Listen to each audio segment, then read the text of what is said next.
انگریز سے چھٹکارا پانے کے لیے لازماً ہندو سے اتحاد کرنا پڑے گا، ورنہ کیسے ہم علیحدہ جو ہے اکیلے انگریز سے جو ہے آزادی حاصل نہیں کر سکتے۔ لیکن گاندھی کچھ اور چال چل رہا تھا، اس کا فلسفہ برہمو سماج کا تھا، وہ راجہ رام موہن رائے کی بات پر چل رہا تھا۔ وہ جو کرتا تھا کہ صبح اس کی جو ہوتی تھی پرارتھنا، اس میں کوئی تھوڑا سا قرآن پڑھا دیا، کوئی تھوڑا سا جو ہے وہ جو ہے گرنتھ جو ہے اس کو بھی پڑھوا دیا، گیتا پڑھوا دی، بھئی سب کو ملا جلا کے ایک مذہب بنا لو، چھوڑو یہ تمہاری تفریق جو ہے، اور یہ تفریق ہے رسالت کی بنیاد پر، شریعت کی بنیاد پر، ان سے تعلق منقطع کر لو۔ یہ صورتحال جو ہے اس میں ایک عظیم انقلاب پیدا ہوا ہے 1930 میں، وہ اب نوٹ کیجئے وہ کیا ہے۔ 1930 میں، اور صورت کیا ہے؟ محمد علی جناح ہندوستان سے مایوس ہو کر انگلستان جا کر بیٹھ گئے۔ ہندوستان میں اب کوئی شخصیت مسلمانوں کی قیادت کے لیے نظر نہیں آ رہی۔ ان حالات میں مسلم لیگ کا سالانہ اجلاس ہوا الہ آباد میں 1930 میں، تو علامہ اقبال کو دعوت دی گئی اس کی صدارت کی، ورنہ اس سے پہلے علامہ اقبال سیاسی میدان میں ایکٹیو نہیں تھے۔ وہ مفکر تھے، وہ فلسفی تھے، وہ حکیم تھے، وہ شاعر تھے، وہ جو بھی کام کر رہے تھے آپ کو معلوم ہے، علمی کام کر رہے تھے، وہ اپنے اشعار کے ذریعے سے جو ہے ایمان تازہ کر رہے تھے، ولولہ پیدا کر رہے تھے۔ ایک ولولہ تازہ دیا میں نے دلوں کو، لاہور سے تا خاک بخارا و سمرقند، یہ سارا معاملہ جو ہے اقبال کا وہ اور تھا، وہ اس یہاں کی اس لوکل سیاست کے اندر نہیں تھے۔ لیکن خطبہ الہ آباد جو انہوں نے دیا ہے اس کے دو بہت اہم معاملات ہیں۔ ایک تو انہوں نے پہلی مرتبہ جو دنیا کے مسلمہ اصول ہیں سیاست کے، تمدن کے، سوشولوجی کے، عمرانیات کے، ان کے حوالے سے یہ ثابت کیا مسلمان ہر اعتبار سے ایک جدا قوم ہے، وہ کسی دوسری قومیت میں ضم نہیں ہو سکتی، اور وطن کی بنیاد پر قومیت اسلام کے خلاف ہے، اسلام کی نفی ہے۔ اے مصطفی خاک میں اس بت کو ملا دے۔ ان تازہ خداؤں میں بڑا سب سے وطن ہے، جو پیرہن اس کا ہے وہ مذہب کا کفن ہے، وطنیت، وطن پرستی یہ نہیں۔ ہاں وطن سے محبت کچھ اور بات ہے، گفتار نبوت میں وطن اور ہی کچھ ہے، گفتار سیاست میں وطن کو اور ہی کچھ ہے۔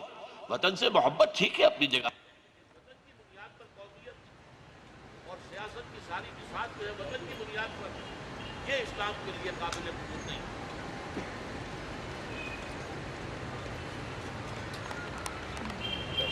الہ آباد جو ہے this is a turning point in the history of Muslim India. Turning point. اس سے پہلے ایم اے جناح، میں نے ابھی تک عرض کیا تھا آپ سے کہ میں قائد اعظم انہیں نہیں کہہ رہا، اس وقت تک وہ ایم اے جناح تھے، مایوس ہو کے چلے گئے، اور ان کی مایوسی کی انتہا یہ تھی کہ لندن میں ان سے جا کر ملاقات کی شیخ محمد اکرام، ایس ایم اکرام، ان کی کتابیں بڑی مشہور ہیں، آب کوثر، موج کوثر، رود کوثر، بہت بڑے مصنف، وہ اس وقت پڑھ رہے تھے آکسفورڈ میں۔ وہ گئے، جا کر ملے لندن میں جناح صاحب سے کہ یہ کیا ہے، آپ کیوں چھوڑ کر آ گئے ہندوستان کو، وہاں ضرورت ہے مسلمانوں کو آپ کی قیادت کی۔ ذرا جواب سنیے، ہندوز آر انکارجیبل۔ اب یہ شخص وہ ہے جس نے سر توڑ کوشش کی ہے کہ کوئی ہندو مسلم اتحاد اور ہندو مسلم مفاہمت کا معاملہ ہو جائے۔ وہ فیصلہ سنا رہا ہے، ہندوز آر انکارجیبل، وہ ناقابل اصلاح ہیں، ان میں اصلاح ہو ہی نہیں سکتی۔ اور مسلمانوں کا حال یہ ہے کہ ان کا کوئی بڑے سے بڑا لیڈر جو بات صبح مجھ سے کرتا ہے شام تک وہ ڈپٹی کمشنر کو یا گورنر کو بتا دیتا ہے۔ تو ایسے لوگوں کی، ایسے قوم کی قیادت میں کیسے کروں؟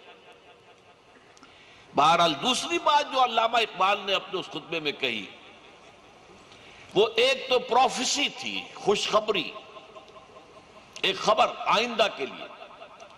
ہندوستان کے شمال مغرب میں ایک مستحکم مسلمان ریاست قائم ہو کر رہے گی۔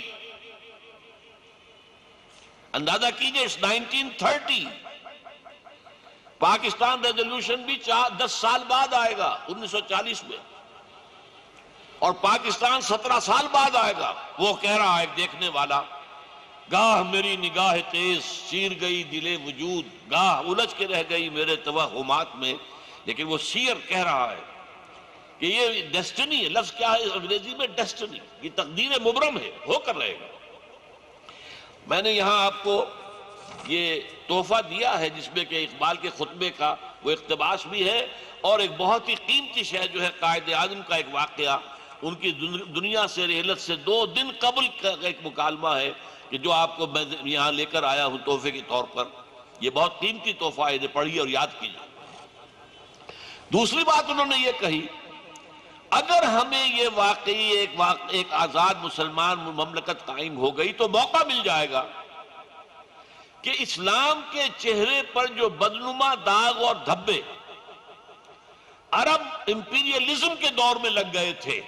اسلام ایک تو وہ تھا جو حضور کے دور کا تھا، 10 برس مدینے کے، اور اس کے بعد 30 برس خلافت راشدہ کے. یہ تھا اصل اسلام.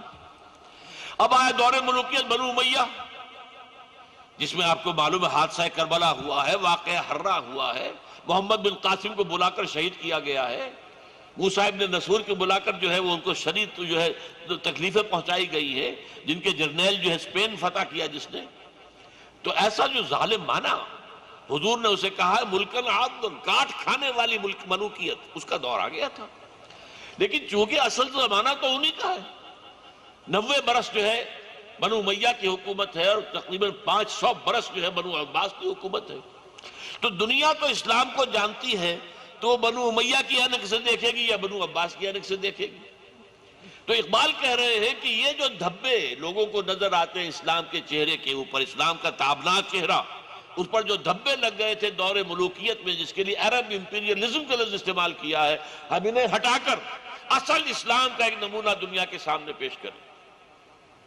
اوریجنل پیورٹی آف اسلام جو اصل تھا، اور عہد حاضر کے جدید تقاضوں کو ملا کر ہم ایک ایسا نظام دنیا کے سامنے پیش کریں جو پوری نوع انسانی کے لیے ایک لائٹ ہاؤس بن جائے. یہ ہے اصل میں ایک مثبت انجیکشن جو علامہ اقبال نے تحریک مسلم لیگ میں لگایا. اب تک کا معاملہ منفی تھا، خوف، ہندو کا خوف، ہندو سے خطرہ، ہندو دبا دے گا، ہندو ایکسپلائٹ کرے گا، ہندو ہمارا یہ کرے گا، ہماری زبان بگاڑ دے گا، ہمیں شدی کر لے گا، یہ کرے گا، وہ کرے گا، اپنی 1000 سالہ غلامی کا انتقام لے گا. خوف.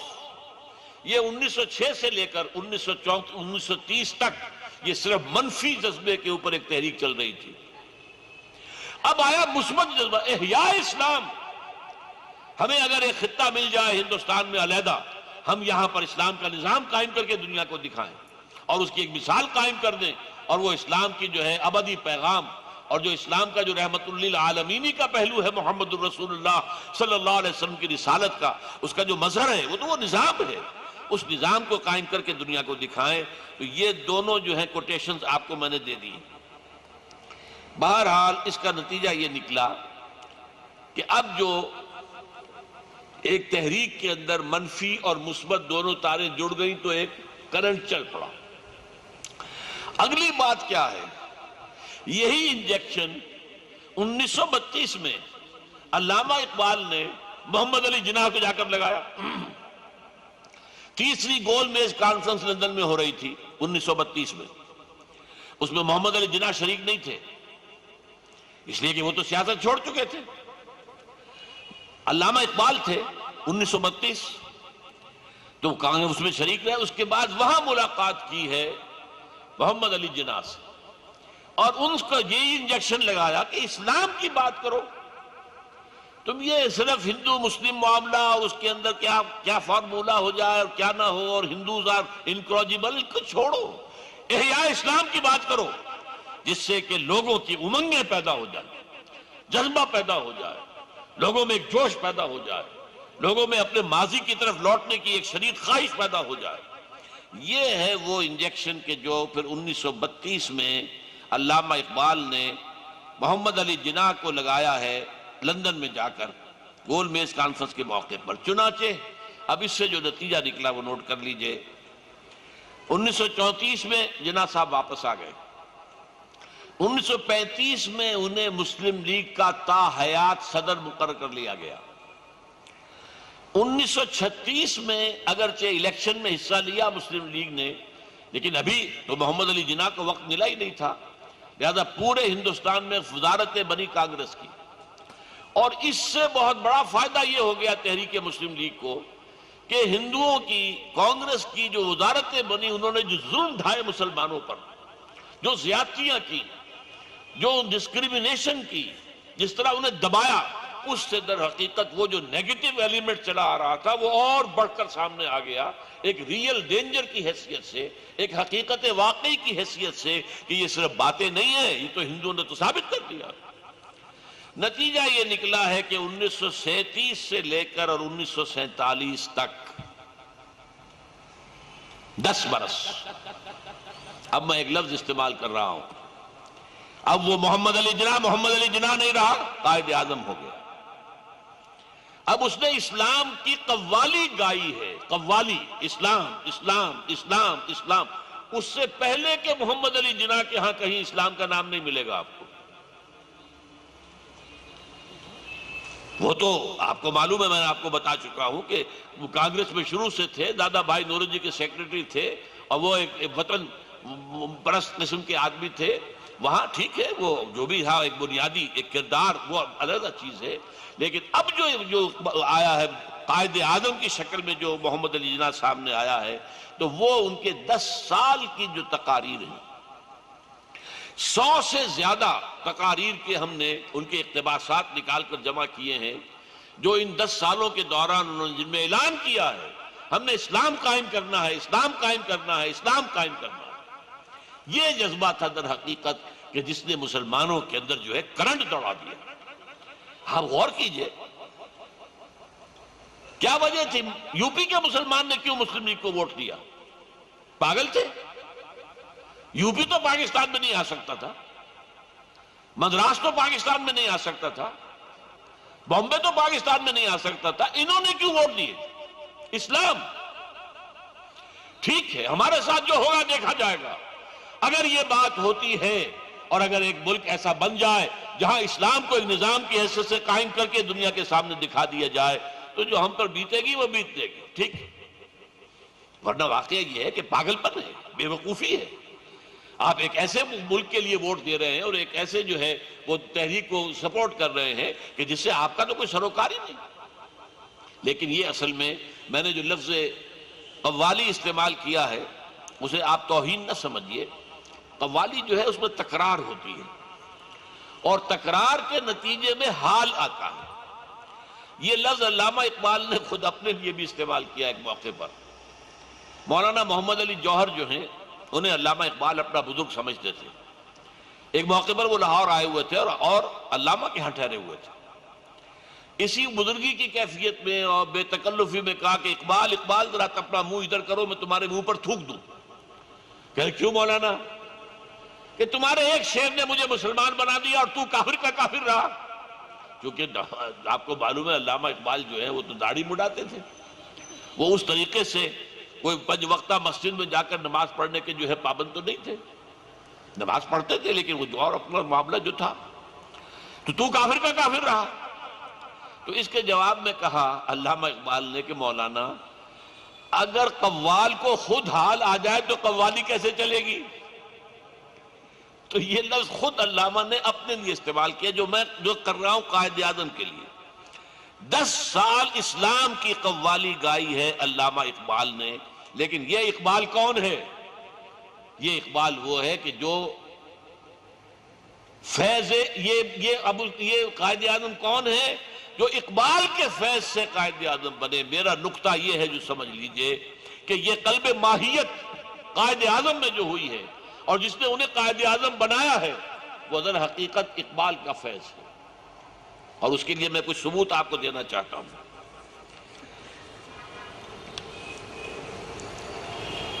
قائد اعظم کے نزدیک علامہ اقبال کی کیا حیثیت تھی؟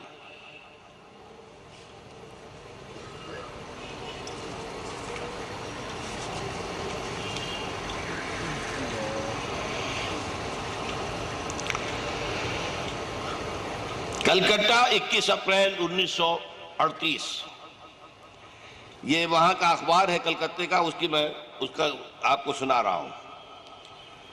A mammoth public meeting of the Muslims of Calcutta was held on the football ground on 21st April to consider the Palestine problem, but it was converted into a condolence meeting to mourn the death of Allama Iqbal.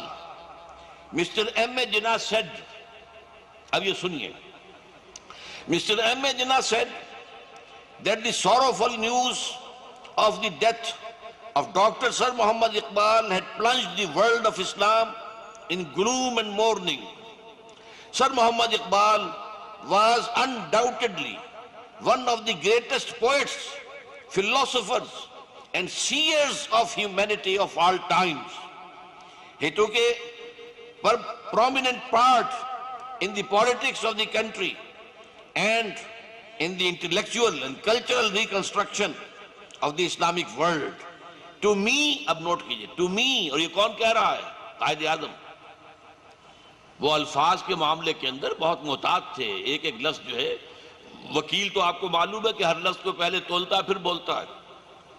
To me, he was a personal friend, philosopher, and guide, and as such, the main source of my spiritual spirit, support. مجھے روحانی support, روحانی فیض جو ملا ہے وہ اقبال سے ملا. یہ گواہی ہے قائد اعظم کی علامہ اقبال کے بارے میں. ایک اور ہے میرے پاس کوٹیشن, میں وہ پڑھ کر نہیں سنا رہا, ترجمہ بتا رہا ہوں کہ اگر ہم کامیاب ہو گئے ایک اسلام مسلمان ریاست علیحدہ قائم کرنے میں, اور پھر مجھے یہ آپشن دیا گیا کہ یا تو اس ملک کی سربراہی قبول کر لو حکومت کی, اور یا علامہ اقبال کا کلام, تو میں علامہ اقبال کے کلام کو ترجیح دوں. یہ صورتحال ہے جس کے نتیجے میں پورے ہندوستان کے مسلمانوں کے اندر ایک جوش, ایک خروش, ایک جذبہ. پاکستان کا مطلب کیا, لا الہ الا اللہ, اور مسلم ہو تو مسلم لیگ میں آیا, اور ہر جگہ پورے ہندوستانی جو مسلمان قوم ہے وہ جمع ہو گئی, یکجا ہو گئی, اور 1946 کے الیکشن کے اندر مسلم لیگ کو مسلمانان ہند کی واحد نمائندہ جماعت ہونے کی حیثیت حاصل ہوئی. یہ ہے جس کی بنا پر پھر پاکستان وجود میں آیا ہے. اور اس دوران میں آپ جان لیجئے کتنے کچھ جو ہے لوگوں نے حصہ لیا ہے. مجھ جیسے چھوٹے چھوٹے بچے بھی وہاں شریک تھے. میں ہائی اسکول کا طالب علم تھا, جلوسوں میں ہوتا تھا, جلسوں میں ہوتا تھا. مسلم اسٹوڈنٹ فیڈریشن کا میں ورکر تھا. ضلع حصار کی ضلع کی جو اسٹوڈنٹ فیڈریشن تھی اس کا میں جنرل سیکریٹری تھا. 1946 میں یہاں حبیبیہ ہال کے اندر ایک جلسہ ہوا تھا مسلم اسٹوڈنٹ فیڈریشن کا, جس میں ہر ضلع سے صرف 2 نمائندے آئے تھے, ان میں سے حصار سے ایک میں تھا. بہرحال ہم نے وہ سارا کچھ اپنی جگہ دیکھا ہے, اور واقعہ یہ ہے کہ اس کے نتیجے میں پاکستان قائم ہوا. اور اس کے سب جو ہے کیبنٹ مشن پلان جو ہے آپ نوٹ کر لیجئے کہ اس کو علامہ اقبال نے مان بھی لیا, قائد اعظم نے, لیکن پھر بھی اللہ تعالیٰ نے کہا نہیں, یہ چھوڑو, یہ 3 حصے تمہیں ہم پاکستان دیتے ہیں, پورا پاکستان دیتے ہیں, لو پورا پاکستان. یہاں میں نے جو آیت آپ کو سنائی تھی شروع میں, وہ میں چاہتا ہوں کہ ذرا اس کا ترجمہ کر کے آپ کے سامنے رکھوں. کس طرح ہماری اس پوری صورتحال کے اوپر یہ منطبق ہوتی ہے آیت, نوٹ کیجئے. وَاذْكُرُوا إِذْ أَنْتُمْ قَلِيلٌ مُسْتَضْعَفُونَ فِي الْأَرْضِ, یاد کرو جبکہ تم اقلیت میں تھے, قلیل تھے, تھوڑے تھے, اور تمہیں دبا لیا گیا تھا زمین میں, ہندو چھایا ہوا تھا تم پر. تخافون ان یتخطفکم الناس, اور تمہیں خوف لاحق تھا کہ اگر ہندوستان اسی طرح ایک وحدت کی حیثیت سے آزاد ہو گیا تو ہندو ہمیں کھا جائے گا, اچک کے لے جائیں گے, برباد کر دیں گے. تخافون ان یتخطفکم الناس فآواکم, تو اللہ نے تمہیں پناہ دی, ایک ملک دیا پناہ. کم سے کم اس وقت کی جو ملت اسلامیہ ہند تھی اس کی 2/3 جو ہے مشرقی اور مغربی پاکستان میں بننے والی مسلمانوں کی آبادی 2/3 جو ہے پورے ہندوستان کے مسلمانوں میں سے وہ ہندو کی غلامی سے نجات پا گئے. اور ہماری دعائیں یہی ہوتی تھی, اے اللہ ہمیں انگریز اور ہندو کی دوہری غلامی سے نجات دے تاکہ ہم تیرے دین کا بول بالا کریں, تیرے نبی کا نظام دنیا کے اندر قائم کریں. اسی طرح میں آپ کو دوسرا میں نے آیت سنائی تھی سورہ اعراف کی. اللہ تعالیٰ یہاں قول بیان کر رہے ہیں حضرت موسیٰ علیہ السلام کا. حضرت موسیٰ سے ان کی قوم نے کہا تھا کہ موسیٰ تم ہمارے پاس نہیں آئے تھے تب بھی ہم پر ظلم ہو رہا تھا، فرعونی ہمیں ستا رہے تھے، ہمیں پرسیکیوٹ کر رہے تھے، ٹارچر کر رہے تھے، تم آ گئے ہو پھر بھی وہی حال ہے، ہمارا حال تو بدلا نہیں. تو یہ موسیٰ نے کہا قال عصی ربکم ان یہلک عدوکم، کہا حضرت موسیٰ نے اب قریب ہے کہ تمہارا رب تمہارے دشمن کو ہلاک کر دے، وَيَسْتَخْلِفَكُمْ فِي الْأَرْضِ، تمہیں زمین میں حکومت عطا کرے، فَيَنْظُرَ كَيْفَ تَعْمَلُونَ، پھر وہ دیکھے گا کہ تم کیا کرتے ہو. یہ ہے اہم جو کانٹے کی بات جو میں نے بتائی ہے، پھر تمہیں دیکھے گا، امتحان ہے. اللہ نے کہا لو پاکستان. حالانکہ یہ نوٹ کر لیجئے، یہ بہت اہم نقطہ تھا لیکن تفصیل نہیں میں نے کی، لیکن تھوڑی سی ہو جائے. 1946 میں کیبنٹ مشن پلان آیا، ایک نقشہ پیش کیا گیا کہ ہندوستان رہے مرکزی حکومت ایک 3 زون ہو جائیں، مشرقی، مغربی اور درمیانی، اور 10 سال تک یہ ایک ملک رہے گا، ایک ہی اس کی پالیسی ہوگی، اس کی سینٹرل گورنمنٹ ہوگی، زونز اپنے اپنے معاملات کے اندر آٹونومس ہوگے. 10 سال کے بعد جو زون علیحدہ ہونا چاہے اسے اختیار ہوگا. قائد اعظم نے اس کو منظور کر لیا، نوٹ کیجئے، اور پورے ہندو پریس نے شور مچا دیا، استہزاء، تمسخر، بس رہ گئے، ختم، دستبردار ہو گئے پاکستان سے. کہاں ہے پاکستان؟ ابھی تو ایک ملک ہوگا، اس کا ایک زون ہوگا. اس میں یہاں تک بات ہو گئی کہ پنڈت نہرو سے کسی نے پوچھا کہ یہ 10 سال کے بعد آزاد ہونے کا حق ہوگا؟ انہوں نے کہا ارے 10 سال کے بعد کون کسی کو آزاد ہونے دیتا ہے، ایک دفعہ بن تو لینے دو. بس اس بات کو پکڑ کر قائد اعظم نے ریورس گیئر لگایا. اس وقت وہ سمجھ چکے تھے. اصل میں یہ بات بھی انٹرنیشنل جو ہے حالات اس کے حوالے سے سمجھ لیجئے کہ سیکنڈ ورلڈ وار کے بعد برطانیہ اتنا کمزور ہو چکا تھا کہ اس نے طے کر لیا تھا کہ اپنے یہ بہت دور دراز کے جو مقبوضات ہیں ان کو چھوڑ کر اپنے خول میں واپس سمٹ آئے. کلونیل دور کا خاتمہ وہ طے کر چکا تھا کہ ہندوستان سے ہمیں جانا ہی جانا ہے. انہوں نے پروگرام 1948 کا بنایا ہوا تھا، لیکن 1946 میں جب یہ کیبنٹ مشن پلان آیا اور قائد اعظم نے محسوس کیا کہ اس وقت اگر میں نے ضد کی پر نہ مانا تو چونکہ انگریز تلا ہوا ہے، ہو سکتا ہے یونیلیٹرل ٹرانسفر آف پاور کرے ہندو کو اور ملک چھوڑ کر چلا جائے، اور ایک دفعہ ان کے ہاتھ میں اگر آ گئی طاقت تو پھر ظاہر بات ہے کہ پاکستان کا بننے کا کوئی سوال ہی پیدا نہیں ہوتا. وہ تو ایک دفعہ جو بھی ان کے حصے میں کشمیر ان کے قبضے میں آ گیا، اس کا 1 انچ آپ کو 60 سال میں انہوں نے لینے نہیں دیا. تو پورا ایک زون یا 2 زون وہ کہیں جانے دیتے تھے. تو بات تو سچی کہی تھی نہرو نے، نکل جاتی ہے جس کی منہ سے سچی بات مستی میں، فقیہ مصلحت بھی سے ارندے بادہ خار اچھا. لیکن اس کو دلیل بنا کر قائد اعظم نے ریورس گیئر لگایا کہ اگر یہ نیتیں ہیں تو پھر ہم نہیں اس کو مانتے. اب ظاہر بات ہے کوئی ان کو اس کے اوپر بلیم نہیں کر سکتا تھا. واقعتاً نہرو نے بات ایسی کہہ دی، اور نہرو اگر صرف نہرو ہوتا تو کوئی بات نہیں تھی. He was the president of All India Congress at that time. چنانچہ یہی بات لکھی ہے مولانا ابوالکلام آزاد نے، انڈیا ونس فریڈم ان کی بڑی مشہور کتاب ہے. انہوں نے اپنے پورے پولیٹیکل کیریئر کی صرف ایک غلطی مانی ہے کہ اس وقت میں نے کانگریس کی جو صدارت ہے وہ چھوڑ دی اور یہ پنڈت جی نہرو جی کے ہاتھ میں معاملہ آ گیا. ورنہ ظاہر بات ہے کہ یہ مشن پلان جو ہے اس کے نتیجے میں ایک بہتر نقشہ وجود میں آ جاتا. یہ ان کا قول تھا. بہرحال اب اس سے آگے آئیے. اس ضمن میں قائد اعظم نے پاکستان میں قائم ہونے والے نظام کے بارے میں جو جو باتیں کہی ہیں، میں نے بتایا کہ 100 اقتباسات ہم نے نکالے ہیں. وہ ہے پاکستان سے بننے سے قبل، اور 40 اقتباسات وہ صرف کوئی سال، سوا سال، 1.5 سال جو ملا ہے پاکستان بننے کے بعد، 40 اس کے ہیں جس میں کلیئر کٹ کہا ہے یہاں ہم اسلام نافذ کرنا چاہتے ہیں. وہ صرف ایک قول ہے 11 اگست 1947 کی تقریر کا، اس کا ایک جملہ، ایک لفظ اس کو لے کر ہمارے ہاں سیکولر دانشور، جتنے سیکولر لوگ، روشن خیال لوگ جو کہلاتے ہیں، انہوں نے جو ہے ڈیرے لگا رکھے ہیں کہ قائد اعظم تو سیکولر تھے اور سیکولر تھے اور وہ سیکولر نظام چاہتے تھے. میں ذرا چند آپ کو اقتباسات سنا دینا چاہتا ہوں. دیکھیے یہ گیا بہار میں کہہ رہے ہیں جنوری 1938 میں، اسٹیٹ سٹار آف انڈیا 11 جنوری 1938 کا یہ اقتباس ہے. This is the flag of Islam, Muslim League کا جھنڈا لہرایا.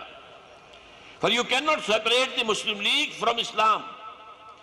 Many people misunderstand us when we talk of Islam, particularly our Hindu friends. When we say this flag is the flag of Islam, they think we are introducing religion into politics, a fact of which we are proud. We are introducing religion into politics, and for this fact we are proud.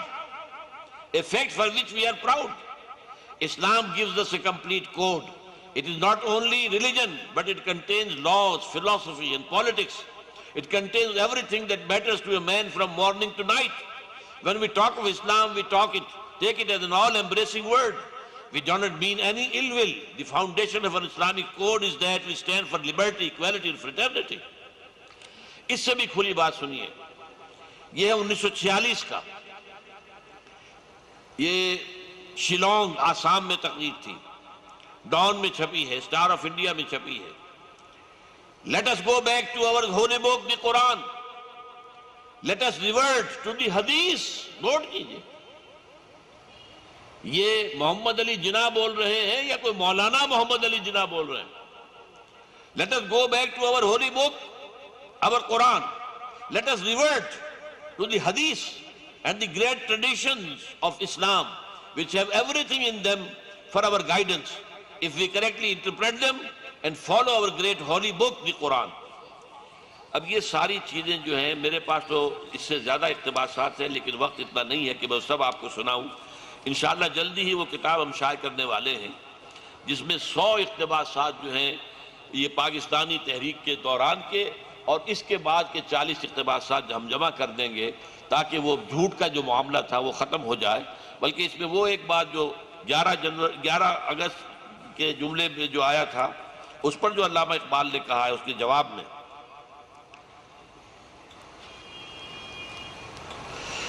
Quaid Azam Muhammad Ali Jinnah said, Governor General of Pakistan said that he could not understand a section of the people who deliberately wanted to create mischief and propaganda that the Constitution of Pakistan would not be made in the basis of Sharia.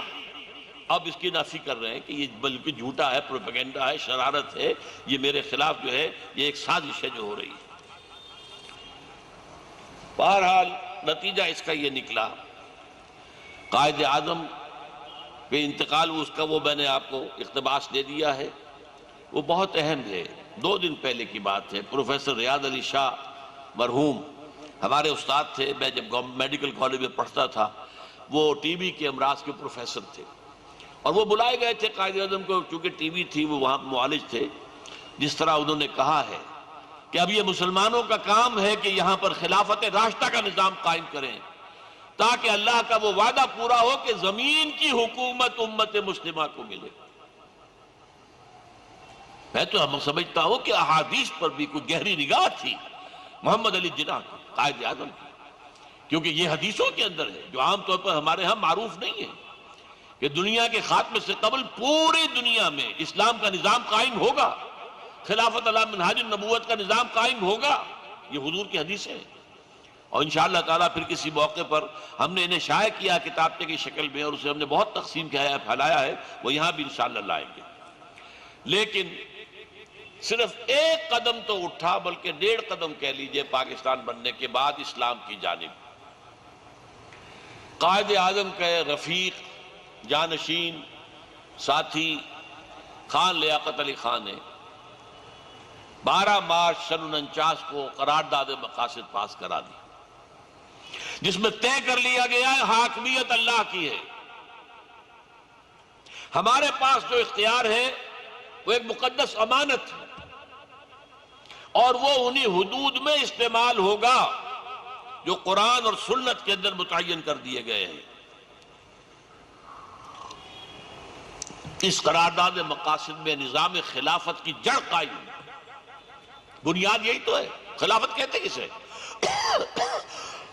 حاکمیت اللہ کی خلافت مسلمانوں کی. جیسے ہماری ملکہ تھی Victoria, رائے بیٹھا ہوا تھا دلی کے اندر، حاکم اللہ ہے لیکن نبی تھے ان کے خلیفہ، حضرت داؤد خلیفہ، یا داؤد انا جعلناک خلیفۃ فی الارض، اور حضور کے انتقال کے بعد اب امت مسلمہ خلیفہ ہے. یہ خلافت ہے جو کہ قائم رہے گی، اور اسے قائم ہونا ہے دنیا میں دوبارہ. پہلے قائم ہوئی، بہت بڑے علاقے میں پھیلی، پھر ایک جو یہودی فتنہ گر تھا عبداللہ ابن سبا، اس نے انٹرنل سیبوٹاج کرایا، آپس میں لڑایا، سارا موشن ٹوٹ گیا گاڑی کا، اور وہ معاملہ پروگرس جو ہے پیچھے چلی گئی. لیکن یہ کہ قیامت سے پہلے دوبارہ یہ دنیا میں ہونا ہے، اور یہ بات وہ ہے جو قائد اعظم کے اس اقتباس کے اندر آپ کو مل جائے گی. اس کے بعد کام کیا ہوا کہ کچھ لوگوں نے شور بچایا، کس کا اسلام نافذ کرو گے؟ شیعہ کا، سنی کا، بریلوی کا، دیوبندی کا؟ اس کا جواب بھی اللہ کے فضل و کرم سے 31 علماء یہ جمع ہوئے ہیں سن 50 میں کراچی میں. شیعہ ٹاپ کے علماء، دیوبندی ٹاپ کے علماء، بریلوی ٹاپ کے علماء، جماعت اسلامی ٹاپ کی قیادت، یہ سب کے سب جمع ہوئے، اہل حدیث ٹاپ کی قیادت، اور 22 اصول مرتب کر دیے. These are the 22 basic principles of Islamic Constitution. Come and frame it. ہم متفق ہیں. آؤ یہ الزام دھر کر ہمارے اوپر، ہمارے اختلافات کے اوپر الزام دھر کر تم پیچھے ہٹنا چاہتے ہو. ہم تو متفق ہیں، یہ 22 اصول ہم دے رہے ہیں تمہیں، اس کے اوپر تم دستور بناؤ. لیکن افسوس اس کے بعد ہوا کیا ہے، یہ ایک علیحدہ داستان ہو جائے گی. کون مجرم ہے، کس نے کیا کیا، کس پر اس کا جو ہے میں کس کے ہاتھ پہ اپنا لہو تلاش کروں. بہرحال غلطی ذمہ داری پوری قوم کی ہے کہ اس کے بعد چراغوں میں روشنی نہ رہی. اس میں سب سے بڑا رول میں سمجھتا ہوں مذہبی جماعتوں کی غلطی. انہوں نے پاور پالیٹکس میں آ کر اپنا وقت ضائع کر دیا.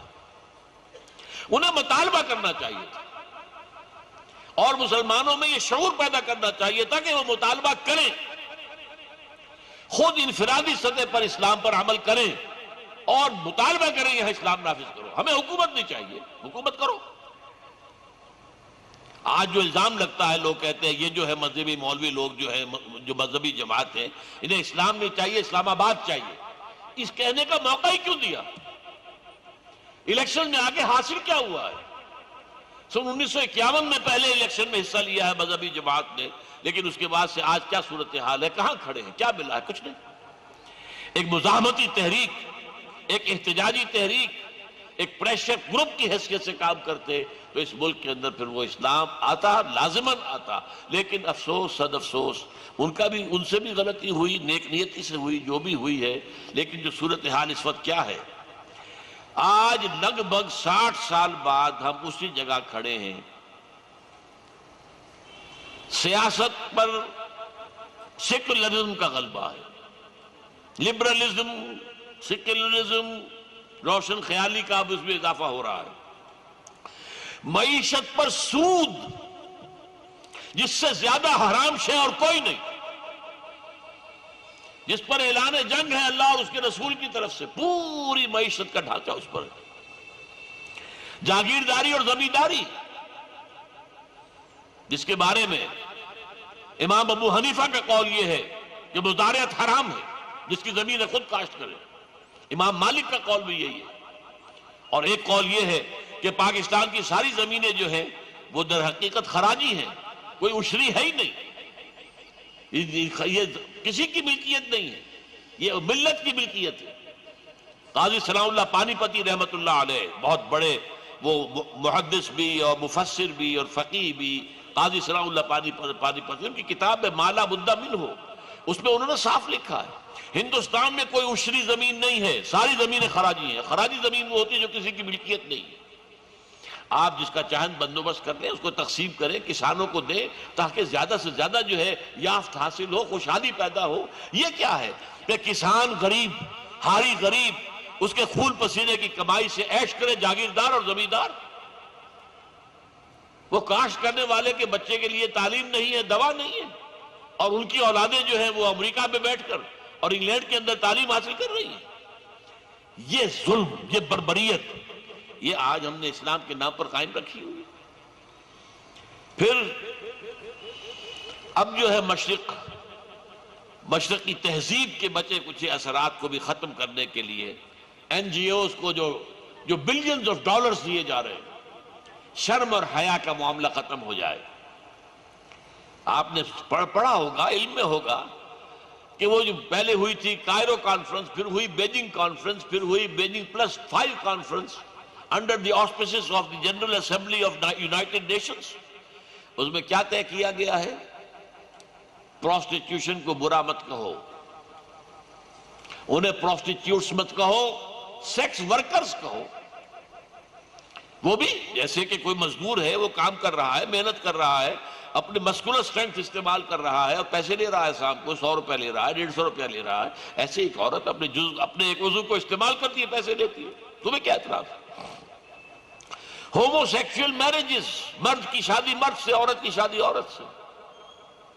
ایک عجیب انقلاب آ رہا ہے دنیا کے اندر، اور ہمارے اوپر فوکس کیا انہوں نے، عالم اسلام پر. ہنٹنگٹن نے جب مضمون لکھا تھا کلیش آف سیویلائزیشنز، اس کے بعد سے جو تحریکیں شروع ہوئی ہوئی ہیں، اور جو ہمارے ہاں سے بھی انہوں نے دانشور خرید لیے، اور وہ دانشور جو دانش پھیلا رہے ہیں اب، وہ آپ کے علم میں. یہ ہو رہا ہے، جس کا نتیجہ کیا ہے کہ ہم نے جس مقصد کے لیے پاکستان بنایا تھا اس سے ہم منحرف ہو گئے. اس کا نتیجہ کیا ہے؟ اس انحراف کی سزا ہمیں ایک اللہ نے دی ہے جس کا نام ہے نفاق، منافقت. میں نے اسی لیے آج تیسرے نمبر پر جو 3 آیات سنائی تھی آپ کو، سورہ توبہ کی آیات نمبر 75، 76، 77. آیت نمبر 75 میں فرمایا گیا وَمِنْهُمْ، مدینہ کے ان منافقین میں وہ لوگ بھی ہیں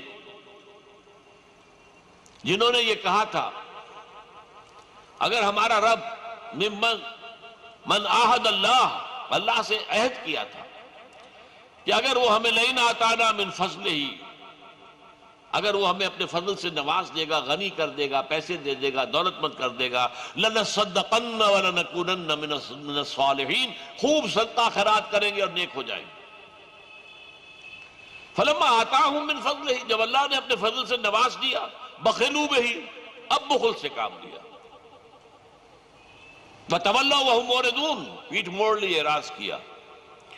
فَآقَبَهُمْ نِفَاقًا فِي قُلُوبِهِمْ، تو اللہ نے سزا کے طور پر ان کے دلوں میں نفاق پیدا کر دیا. یہ نفاق آج پوری ملت اسلامیہ پاکستان کے پیشانی پر لکھا ہوا نفاق. سب سے پہلی نفاق کی علامت کیا ہے؟ باہمی نفاق. یہ ایک قوم اب نہیں رہی، اب قومیتوں میں تحلیل ہو چکی ہے. اگر یہ ایک قوم ہوتی، کبھی کا ڈیم جو ہے وہ بن چکا ہوتا، کالا باغ ڈیم. نہیں، صوبائیت، سندھ سرحد صوبائیت.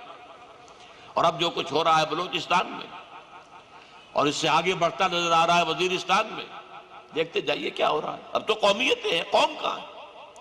ڈھونڈ اب اس کو چراغ رخ زیبا لے کر. وہ قوم جو ہندو کے مقابلے میں ایک قوم بن گئی تھی، سیسا پلائی ہوئی قوم، آج وہ قومیتوں میں تحلیل ہو چکی ہے. اخلاق کا دیوالہ نکلا ہے. حدیث میں آتا ہے منافق کی 3 نشانیاں ہیں. جب بولے جھوٹ بولے، جب وعدہ کرے خلاف ورزی کرے، امین بنایا جائے خیانت کرے. اب آپ نوٹ کر لیجئے، اپنے قوم کے اندر جائزہ لے لیجئے، جو جتنا بڑا ہے اتنا ہی بڑا جھوٹا ہے، الا ماشاءاللہ.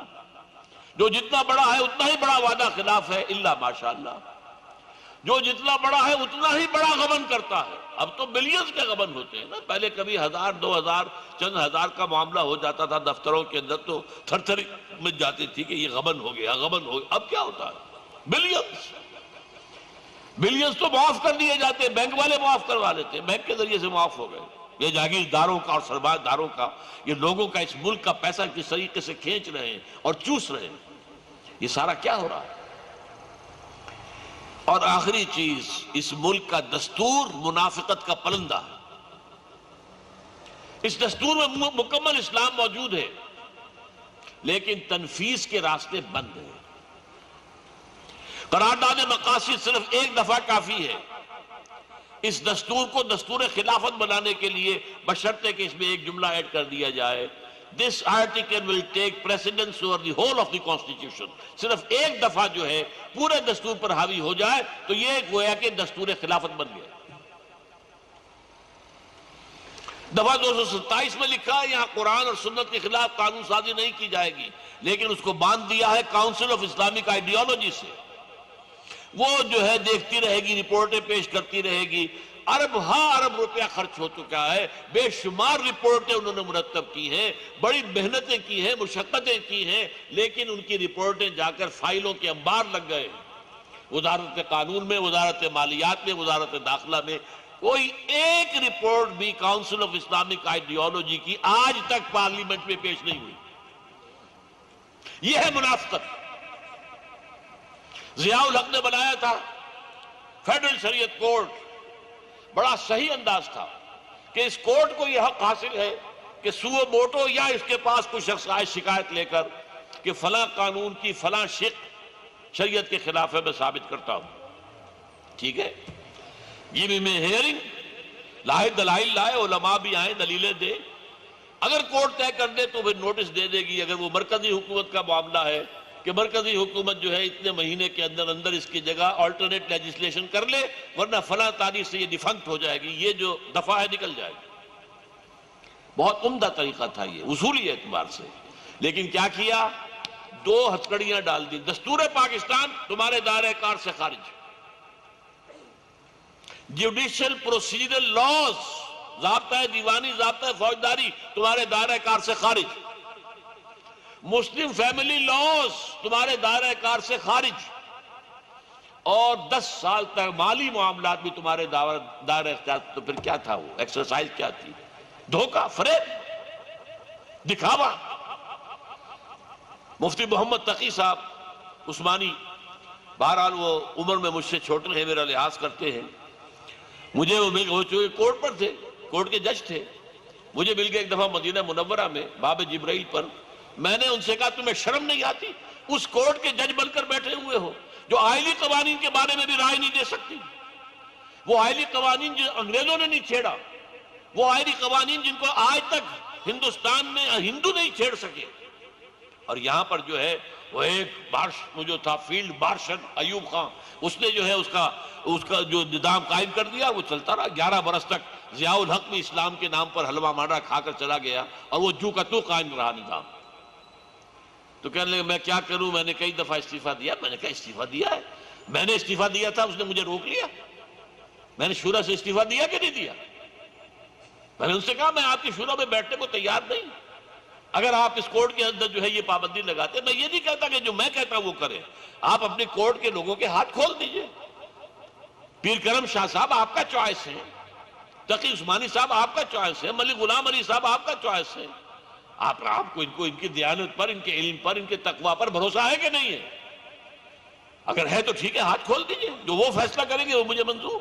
اور چونکہ یہ قوانین بنوائے تھے غلام احمد پرویز نے، وہ بھی زندہ تھا اس وقت تک، میں نے کہا تھا وہ آیت طے کر دے کہ اس میں کوئی خلاف اسلام شے نہیں ہے تو میں خوش ہوں، میرا اللہ خوش ہے۔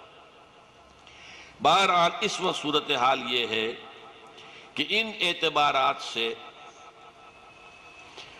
میں سخت لفظ کہہ رہا ہوں، پاکستان اپنا جواز کھو چکا ہے۔ وائی پاکستان۔ ابھی پچھلے دنوں فاروق حسن صاحب بارٹ لا ہمارے ہاں کے ایک بڑے قانون دان ہیں، وہ انڈیا گئے تھے، ججوں کی وکلاء کی کوئی کانفرنس تھی، انہوں نے آ کے بتایا، جو سوالات جوابات ہوتے رہے، میں تمام کا جواب دیتا رہا، ایک سوال پر میں خاموش ہونے پر مجبور ہو گیا۔ ان کا ہمیں یہ بتائیے کہ پاکستان میں وہ کیا چیز ہے جو ہندوستان میں نہیں، پھر کیوں بنایا ہم نے پاکستان؟ بھائی پاکستان کہاں ہے وہ اسلام؟ کہاں ہے وہ خلافت راستہ کا نظام؟ کہاں ہے وہ حریت کہ ایک بدو بھی ٹوک دے اور بوریے کے اوپر بیٹھا ہوا حکومت کر رہا ہو عمر فاروق رضی اللہ تعالی عنہ؟ وہ نظام کہاں ہے؟ وہ مساوات کہاں ہے؟ وہ کفالت عامہ کہاں ہے؟ بچے کے پیدا ہوتے ہی اس کا وظیفہ مقرر ہو جانا، کہاں ہے وہ نظام؟ زکوٰۃ کے نظام کو بدنام کر دیا، سود میں سے کچھ کاٹ کر اور زکوٰۃ ہو گئی۔ زکوٰۃ یہ ہے، ہم کہا کرتے تھے زکوٰۃ کی بنیاد کے اوپر دنیا کا بہترین جو ہے سوشل سیکیورٹی نظام بن سکتا ہے، کہاں بنا؟ وہ تو جو کا تو ہے۔ اب زکوٰۃ جو ہے در حقیقت وہ بھی ایک انسٹیٹیوشن آف بیگری کی شکل اختیار کر گیا، یا اسے ایکسپلائٹ کرتے ہیں سیاسی اعتبار سے۔ اسلام کا ہم نے مذاق اڑایا ہے اور اسلام کو استہزاء اور تمسخر کا نشانہ بنایا ہے۔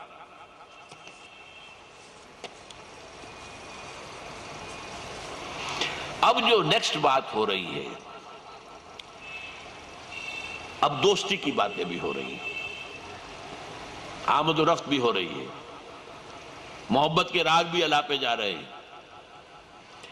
طائفے آ رہے ہیں، دانشور آ رہے ہیں، جا رہے ہیں، تجارت شروع ہو چکی ہے۔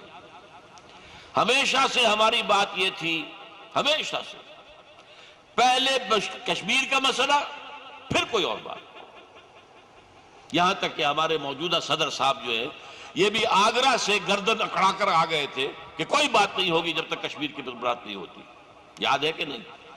اور اب کیا ہو رہا ہے؟ ہر بات ہو رہی ہے سوائے کشمیر کے۔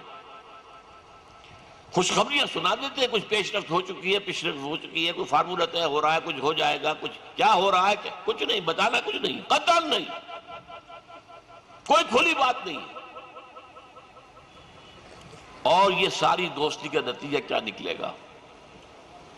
وہ جو منفی بنیاد تھی پاکستان کی، اب وہ بھی ختم ہو رہی ہے۔ ہندو کا خوف، اب تو یہ ہے کہ جاتے ہیں ہندو کہتا ہے جناب ہم تو ایک ہی تھے، آپ کو معلوم ہے 2 مرتبہ آ کر ایسٹ پنجاب کا چیف منسٹر، جو مہاراجہ پٹیالہ کا بیٹا ہے، جہاں پر بدترین خون ریزی ہوئی تھی، مسلمانوں کا میسیکر ہوا تھا پٹیالہ کے اندر، اس کا بیٹا ہے یہ، اور 2 دفعہ آ کر کہہ گیا ہے یہاں یہ لکیر مٹاؤ جی، ختم کرو، ہم تو ایک ہیں، مشرقی پنجاب اور مغربی پنجاب کو تو ایک ہونا چاہیے۔ وہ ایک دفعہ تو ہمارا چیف منسٹر جو ہے خاموش رہا، دوسری مرتبہ پرویز الہی بول پڑا کہ نہیں جی یہ لکیریں مٹنے والی نہیں ہیں وغیرہ، لیکن جرت کیسے ہو رہی ہے؟ ایڈوانی آیا اور اس نے کہا کہ اب کانفیڈریشن بن جانی چاہیے، اور جو تازہ ترین بات آئی ہے راہول کا، اب یہ جو بیان آیا ہے یہ بہت اہم ہے، بہت اہم۔ یہ ہے کون؟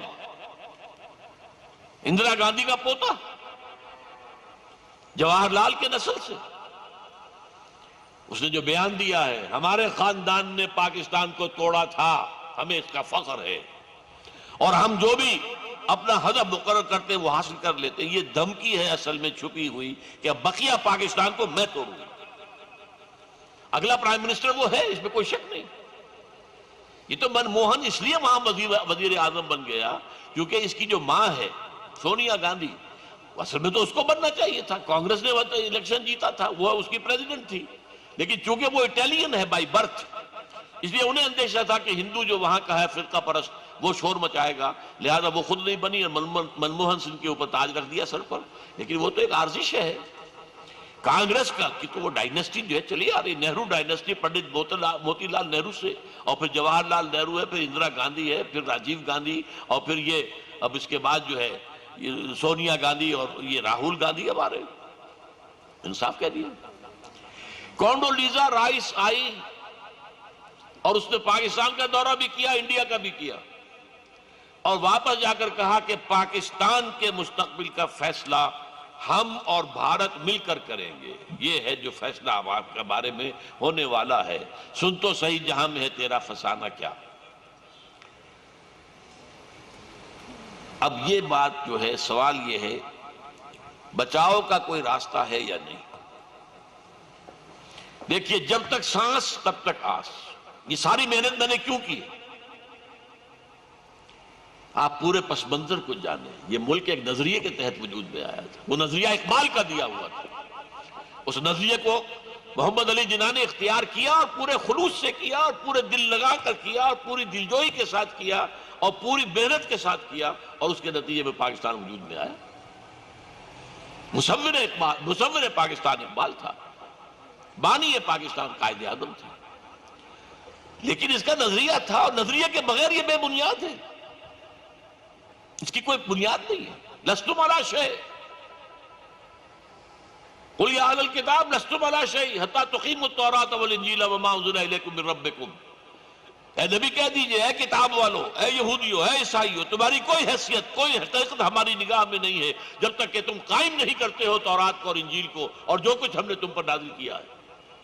آج وہی معاملہ ہمارا، پاکستان کی تو کوئی بنیاد ہی نہیں ہے، سرے سے نہیں۔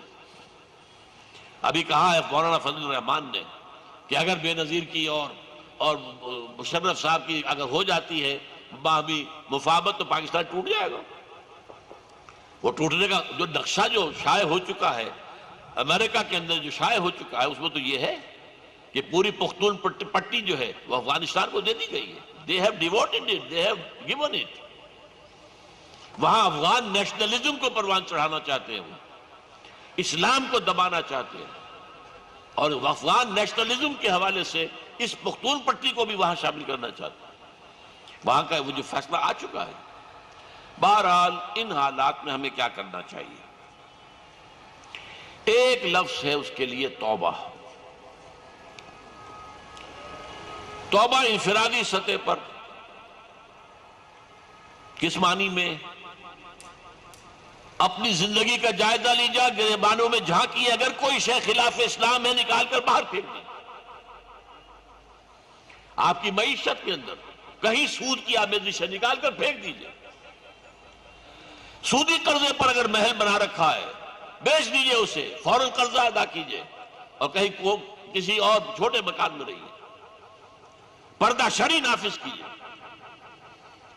پہلے توبہ ہوگی، ذاتی توبہ، اور پھر مل جل کر ایک ایسی جماعت بنے، ایک شخص کے ساتھ بیٹھ کر کے ایک ایسی جماعت کہ جو پھر عوامی تحریک چلا کر، الیکشن سے نہیں، عوامی تحریک، پرامن عوامی تحریک، جس طریقے سے یوکرائن کے اندر حکومت کو بھگایا، جس طریقے سے جارجیا میں حکومت کو بھگایا گیا، جس طریقے سے کرغزستان میں حکومت کو بھگایا گیا، جیسے نیپال کے اندر بادشاہ کی گردن جھکائی گئی، ایسے ہی عوامی تحریک کے ذریعے سے یہاں پر جو بھی اسلام کے خلاف طبقہ ہے اس کو بھاگنے پر مجبور کیا جائے۔ اس کے لیے جد و جہد، اس کے لیے محنت، اس کے لیے کوشش، اس کے لیے بھاگ دوڑ، اس کے لیے ایثار، اس کے لیے قربانی، اپنی انا کی قربانی، اور ایک جماعت کے اندر، ایک جماعت میں منسلک ہو کر یہ کام کرنا۔ یہ بات جو میں کہہ رہا ہوں آپ سمجھ رہے ہوں گے، اور ٹھیک سمجھ رہے ہوں گے کہ میں تنظیم اسلامی کی بات کر رہا ہوں، لیکن علامہ اقبال سے اس کا ایک تعلق ہے۔ اپنی زندگی کے آخری ایام میں علامہ اقبال ایک ایسی تنظیم بنانے کی سوچ رہے تھے جس میں نمبر 1 پریکٹسنگ مسلم شامل ہو۔ دیکھیے، مسلم لیگ میں شامل ہونے کے لیے پریکٹسنگ مسلمان ہونا ضروری نہیں تھا۔ مسلم ہے تو مسلم لیگ میں چاہے شراب کا ٹھیکیدار ہے، چاہے ریڈ لائٹ ایریا کا ٹھیکیدار ہے، آئے۔ مسلم ہے تو مسلم لیگ، نام ہونا چاہیے، محمد حسین ہونا چاہیے، غلام علی ہونا چاہیے۔ لیکن قائد اعظم نے، علامہ اقبال نے آخری دور میں، وہ اور ظفر الحسن، ڈاکٹر ظفر الحسن فلسفے کے پروفیسر تھے علی گڑھ کے، تو ایک ایسی جمعیت شبان المسلمین قائم کرنے کی تجویز چل رہی تھی جس میں پریکٹسنگ مسلم آئے، اور جن کی بنیاد بیعت پر ہو، جس کا امیر تا حیات ہو، جس کے اندر ووٹنگ کی بنیاد پر فیصلے نہ ہو، امیر کے ہاتھ میں فیصلہ ہو، شورا مشورہ دے، فیصلہ امیر کرے۔ میں حیران ہوا ہوں یہ جب میرے علم میں آیا ہے۔ علامہ اقبال کی زندگی اور ان کی سیرت کا یہ بات تو چھپا ہوا تھا۔ کچھ سال ہوئے، ڈاکٹر برہان احمد فاروقی مرحوم، اللہ تعالیٰ ان پر فضل فرمائے، انہوں نے اپنے انتقال سے پہلے ایک کتاب لکھ دی جس کے اندر یہ ساری تفاصیل آ گئی۔ میں حیران رہ گیا، وہ جماعت جو میں نے بنائی ہے 1975 کے اندر، بالکل اس کا نقشہ وہی ہے کہ جو 1935 میں علامہ اقبال بنانے کی فکر کر رہے تھے۔ اور مجھے فخر ہے، میں کہہ دوں آپ سے، میں نے اپنے لیے ایک القاب بھی اختیار کیا ہے۔ میں یکے از رگ ہائے ساد اقبال، یہ اقبال کا ایک شعر ہے بڑا پیارا، فارسی کا ذرا ہے، سمجھانا پڑے گا. چند را گیرید از دستم کہ کار از دست رفت، نغمہ ہم خوں گشت و از رگھائے ساز آیت بروں. لوگوں میرے ہاتھ سے یہ ساز لے لو کہ میرے ہاتھ کا جو کام تھا وہ تو ہو چکا، میں نے اس ساز کے رگوں میں، تاروں میں اپنا نغمہ بھر دیا ہے. اب میرا نغمہ خون بن کر ان تاروں کے اندر دوڑ رہا ہے اور ان تاروں سے نکلے گا. تو میں اپنے آپ کو بھی یکے از رگھائے ساز اقبال کہتا ہوں، اور مجھے اللہ کے فضل و کرم سے اللہ کا شکر ادا کرتے ہوئے کہہ رہا ہوں کہ مجھے فخر ہے. 2 خواب اقبال نے دیکھے تھے اپنی زندگی کے آخری ایام میں، دونوں کی تعبیر میں نے کی ہے. ایک خواب کیا تھا؟ کوئی ایسا ادارہ ہو جہاں گریجویٹس کو رکھ کر قرآن پڑھایا جائے. ایک ان کے عقیدت مند تھے چودھری نیاز علی خان مرحوم، ضلع گرداسپور کے جو کافی بڑے زمیندار تھے راجپوت. وہ ویسے ایس ڈی او بھی تھے، ریٹائر ہو کر آئے علامہ کے پاس کہ میں کوئی کام کرنا چاہتا ہوں دینی، میرے پاس پیسہ بھی ہے، زمین بھی، آپ بتائیں. فرمایا تم دیہات میں ایک ایسا ادارہ بناؤ کہ جہاں گریجویٹس کو رکھا جائے اور انہیں قرآن پڑھایا جائے. چنانچہ انہوں نے زمین وقف کی، دارالاسلام ٹرسٹ. وہ وہاں سے آ کر اب بھی ہے جوہر آباد کے اندر وہ دارالاسلام ٹرسٹ موجود ہے، اگرچہ وہ کام شروع نہیں ہو سکا. وہاں زمینیں جاگے اور مکان بھی بن گئے. پھر ایک خط لکھوایا علامہ نے اس وقت کے جو ریکٹر تھے الازہر یونیورسٹی کے کہ ہمیں اپنے ہاتھ سے کوئی ایسا عالم دیجئے جو گریجویٹس کو انگریزی میں قرآن پڑھا سکے اور مطمئن کر سکے قرآن پر. اب یہ اس دور کی بات کیجئے جبکہ انگریزی میں گریجویٹ جو ہوتے تھے وہ کوئی آج کے گریجویٹ نہیں ہوتے تھے جنہیں ایک درخواست بھی لکھنی نہیں آتی ہے. اس وقت کے گریجویٹس اور اس وقت جو فلسفے پھیلے ہوئے تھے ان سب کی نفی بھی کر سکے. ان کا معذرت کا جواب آ گیا کہ ہمارے پاس ایسا کوئی آدمی نہیں ہے، لہذا وہاں وہ کام شروع نہیں ہو سکا. البتہ ایک نیک کام وہاں ہو گیا کہ علامہ ہی نے مولانا سید ابوالعلا مودودی کو حیدرآباد دکن سے بلایا تھا پنجاب. انہیں محسوس ہوا تھا کہ ان کے اندر صلاحیت ہے، یہ اسلام جدید شکل کے اندر جو پیش کر رہے ہیں وہ بہت اچھے طریقے پر نوجوانوں کو اپیل کرنے والی ہے. تو کہا تھا کہ تم کہاں سنگلاخ زمین میں بیٹھے ہوئے، آؤ پنجاب میں آؤ، زرخیز زمین میں. چنانچہ علامہ کی دعوت پر وہ یہاں آئے پنجاب میں. نوٹ کیجئے، علامہ کی دعوت پر محمد علی جناح لندن سے چل کر ہندوستان آئے. علامہ کی دعوت پر سید ابوالعلا مودودی حیدرآباد دکن سے چل کر اور یہاں پنجاب میں آئے. اور پھر ان کی جماعت اور ان کا مرکز جو ہے کچھ عرصے اس میں قائم رہا ہے، پارٹیشن تک 1908 کا یہ کام ہوا. لیکن وہ ادارہ قرآن اکیڈمی کے عنوان سے میں نے قائم کیا ہے جہاں گریجویٹس نہیں، پوسٹ گریجویٹس آتے، doctors, M B B S, P H Ds, جنہوں نے سب کچھ پڑھا ہے، جنہیں میں کہتا ہوں لکھے پڑھے ان پڑھ. ادھر تو ایم ایس سی کر رکھا اور ادھر قرآن ناظرہ بھی نہیں پڑھ سکتے. اس کا ترجمہ تو کیا سمجھیں گے، ناظرہ نہیں پڑھ سکتے. ان کو ہم بلاتے ہیں، ان کو اپنے پاس رکھتے ہیں، 1 سال لگاتے ہیں، قرآن پڑھاتے ہیں، عربی پڑھاتے ہیں تاکہ قرآن سے روشناس ہو. وہ خواب جو اقبال نے دیکھا تھا 1938 کے اندر، اس سے کچھ پہلے، وہ خواب جو ہے وہ اللہ کے فضل و کرم سے میرے ہاتھوں 1967 میں قرآن اکیڈمی کے قیام کے ذریعے سے پوری ہوئی. اور وہ خواب جو 1935 میں دیکھا تھا جمعیت شبان المسلمین کے نام سے، وہ پھر تنظیم اسلامی کے نام سے 1975 میں نے قائم کی ہے. یہاں کا اصل مسئلہ کیا ہے، جو بھی آئے وہ آئے جو اسلام کو اپنے اوپر نافذ کرے، محض نام لیوا نہیں، نافذ کرو اپنی ذات پر، اپنے گھر میں نافذ کرو، پھر اسلام کو دنیا میں نافذ کرنے کے لیے میدان میں آؤ. ایک شخص سے بیعت کرو، وہ بیعت جو مسنون ہے، جس کا قرآن میں ذکر ہے، جس کا حدیث میں ذکر ہے، جس کا سیرت میں ذکر ہے، جس کا تاریخ میں ذکر ہے، بیعت. اور پھر یہ ہے کہ اس جماعت کے اندر تا حیات امیر، یہ نہیں کہ ابھی یہ چند لوگوں نے ووٹ دے دیا تو امیر نکال دیا گیا، پھر اور امیر لاؤ اور 4 سال بعد کوئی انتخاب کو قطع نہیں. اسلام کا نظام یہ نہیں ہے، یہ سارا مغرب سے درآمد شدہ نظام ہے. اور بدقسمتی سے دینی جماعتوں نے بھی وہ نظام اختیار کر لیا. ہمارا نظام کیا تھا؟ ایک اللہ کا بندہ کھڑا ہوتا ہے، من انصاری اللہ، کون ہے مددگار میرا اللہ کے راہ میں، آؤ جوائن ہینڈز ود می، اور وہ بیٹھ کرتے ہیں اور ایک جماعت بنتے ہیں.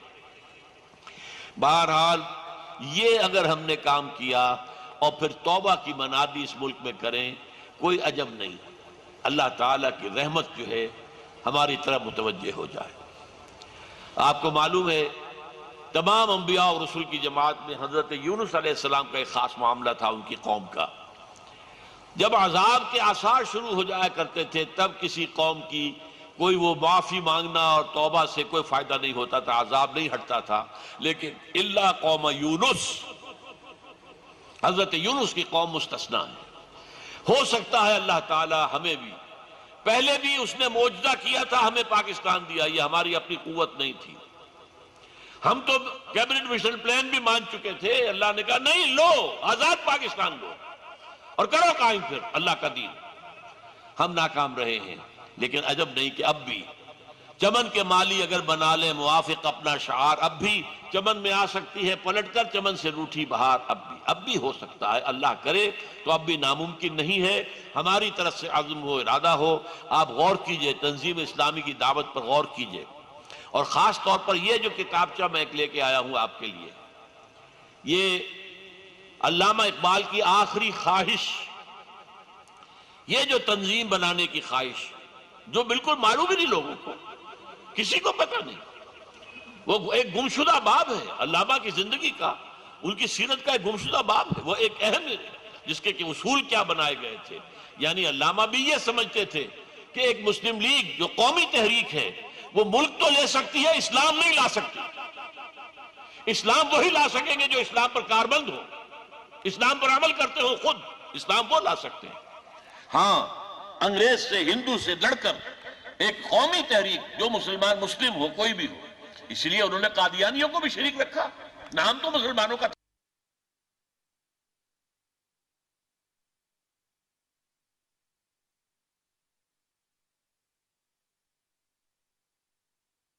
تحریک کے ذریعے سے اس نظام کو بدلنے کی کوشش کیا ہے. قرآن مجید کا پڑھنا، پڑھانا اور سیکھنا، سکھانا. اس کے لیے انجمن خدام القرآن قائم کی، لاہور میں بنی، کراچی میں بنی، ملتان میں بنی، اور فیصل آباد میں بنی، اسلام آباد میں، پشاور میں، کوئٹہ میں، اور اسی کے بعد اکیڈمیز قائم ہوئی ہیں جس میں 1 ایئر کورس کا بھی میں آپ کو بتا چکا ہوں چل رہا ہے.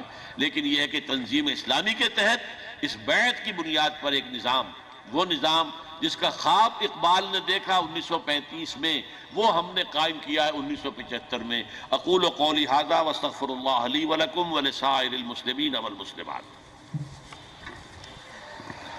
تمام حضرات سے گزارش ہے کہ وہ اپنی نشستوں پر تشریف رکھیں.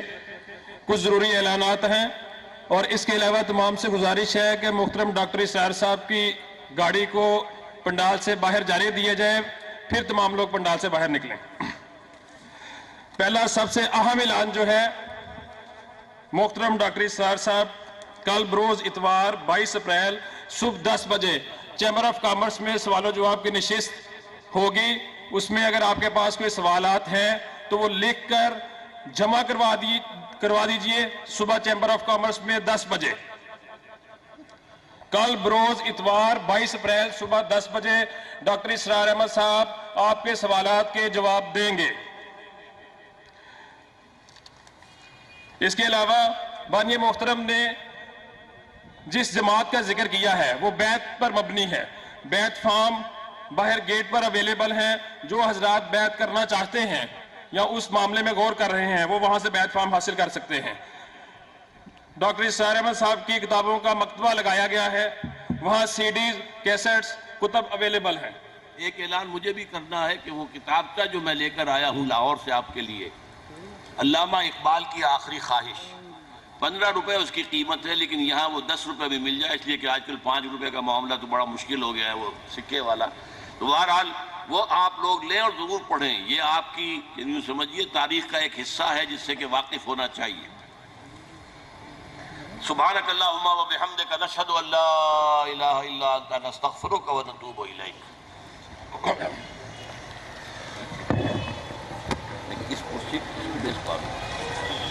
بانی محترم کی یہ تقریر کل 22 تاریخ کو دن 1 بجے انٹرنیٹ پہ اویلیبل ہوگی www.newworldtv.net پر. کل دوپہر 1 بجے اور رات 9 بجے ڈاکٹر اسرار احمد صاحب کی یہ تقریر اویلیبل ہوگی www.newworld.net نیو ورلڈ ٹی وی پر یہ تقریر اویلیبل ہوگی.